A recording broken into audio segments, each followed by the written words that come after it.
ನಮಸ್ಕಾರ ರೀ ಎಲ್ಲರಿಗೂ. ಉಪ್ಪಿಟ್ಟನ್ನು ಯಾವ ರೀತಿ ಮಾಡೋದು ಅಂಥೇಳಿ ನೋಡೋಣ ಬರ್ರಿ.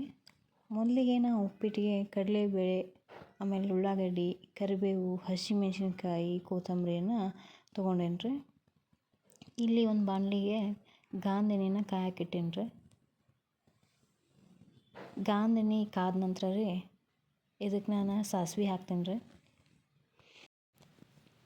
ಸಾಸಿವೆ ಆದಿಂದ ಜೀರಿಗೆ ಹಾಕೇನಿ ರೀ, ಕಡಲೆಬೇಳೆ ಹಾಕೇನಿ ರೀ. ಕಡಲೆಬೇಳೆ ಕಲರ್ ಚೇಂಜ್ ಆದಿಂದ ಕರಿಬೇವು ಹಾಕ್ತೇನೆ ರೀ. ಉಳ್ಳಾಗಡ್ಡಿ ಹಾಕೇನಿ ರೀ, ಮೆಣಸಿನ್ಕಾಯಿ ಹಾಕೇನಿ ರೀ.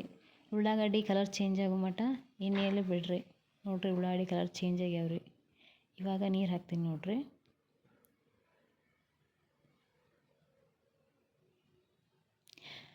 ನೀರಿಗೆ ಸ್ವಲ್ಪ ಉಪ್ಪು ಹಾಕ್ತೇನೆ ರೀ, ಸ್ವಲ್ಪ ಸಕ್ಕರೆ ಹಾಕ್ತೇನೆ ರೀ. ಸಕ್ಕರೆ ಹಾಕಿದ್ರೆ ಸ್ವಲ್ಪ ಟೇಸ್ಟ್ ಚೆನ್ನಾಗಿ ಬರ್ತದೆ ರೀ. ನಾನು ರವೆ ತಂದ ತಕ್ಷಣ ಹುರಿದು ಇಟ್ಟಿರ್ತೀನಿ ರೀ. ಅಂದ್ರೆ ಹುರಿದಿಟ್ಟ ರವೆ ಒಳಗೆ ಹುಳ ಆಗೋದಿಲ್ಲ ರೀ, ಅದಕ್ಕೆ ನಾನು ಹುರಿದಿಟ್ಟಿರ್ತೀನಿ ರೀ. ನೀವು ಹುರಿದಿಲ್ಲ ಅಂದ್ರೆ ಈ ರವೆನ ಸ್ವಲ್ಪ ಎಣ್ಣೆ ಹಾಕಿ ಹುರ್ಕೋಬೇಕು ರೀ. ಇಲ್ದಿತ್ತು ಒಂದು ಸ್ವಲ್ಪ ತುಪ್ಪ ಹಾಕಿ ರವೆನ ಹುರ್ಕೋಬೇಕು ರೀ. ನೋಡಿರಿ, ಇವಾಗ ಹೆಸರು ಬಂದದ್ರೆ ಈ ರೀತಿ ನಾವು ಹಾಕಿದ ನೀರು ಕುದೀತಾ ಇರ್ಬೇಕು ರೀ. ಅವಾಗ ರವೆನ ಈ ನೀರೊಳಗೆ ಹಾಕ್ಬೇಕು ರೀ. ಉಪ್ಪಿಟ್ಟನ್ನು ಬೆಳಗಿನ ಹೊತ್ತು ನಾಷ್ಟ ಮಾಡೋಂಥ ಆರೋಗ್ಯಕ್ಕೆ ತುಂಬ ಒಳ್ಳೆಯದೈತೆ ರೀ.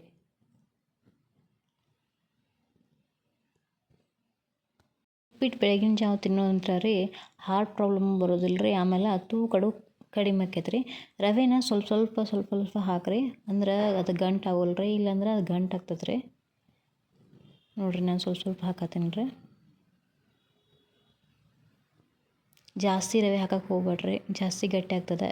ಮೀಡಿಯಮ್ ಆಗಿ ಹಾಕಿರಿ. ನೋಡಿರಿ, ಉಪ್ಪಿಟ್ಟು ರೆಡಿ ಆಯ್ತು ರೀ.